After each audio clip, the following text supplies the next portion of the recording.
Contaba a miña avoa que unha rapaza da súa aldea pasáronlle cousas un pouco raras.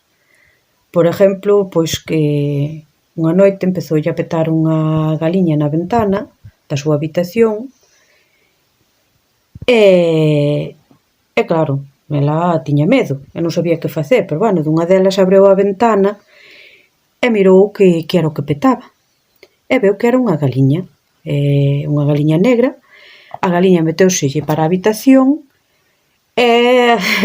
empezoulle a falar e a dicirlle que era unha alma en pena, era un veciño dali que había morto había un tempo e que estaba penando porque non podía nin ir para o ceo nin ir para o inferno, porque parece que había roubado algo e non o había confesado e entonces non podía pasar nin para un sitio nin para outro porque cando morreu o envolveron nun hábito bendito que antiguamente facíase moito, vamos, pasaba nalgúnas familias querían enterrar así os seus difuntos, pero eso impedíalle que se habían cometido un pecado non poideran avanzar para ningún sitio, nin para o ceo, porque non podían ir para o ceo nin para o inferno. Estaban, supuestamente, polo que contaban as lendas, estaban penando polas aldeas e polos camiños. Entonces, bueno, a rapaza asustouse moito, escapou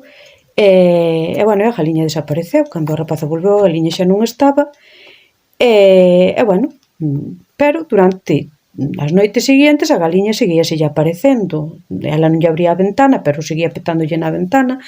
e non a deixaba descansar. E xa ante a idea de que non se daba desfeito dela, pois foi donde o cura. E o cura explicoulle como tiña que facer, que tiña que pintar un círculo no chan, que tiña que facerlle uns símbolos que el lle foi dicindo como se poñían, uns símbolos cristianos, e que tiña que estar dentro do círculo cando a galiña entrara para dentro, porque era moi peligroso para ela, que, bueno, porque tiña que levar un fouciño, meterse dentro do círculo, abrir a ventana e meterse rapidamente para o círculo e cando entrara a galiña tiña que lle rasgar entre as plumas co fouciño para sacarlle o suposto hábito que lle habían posto a morrer. E así a galiña, ou a alma que estaba na galiña, podría avanzar e deixala a ela tranquila.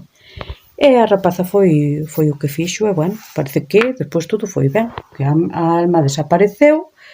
e xa non tuvo máis problemas nin con galiñas nin con outra cousa.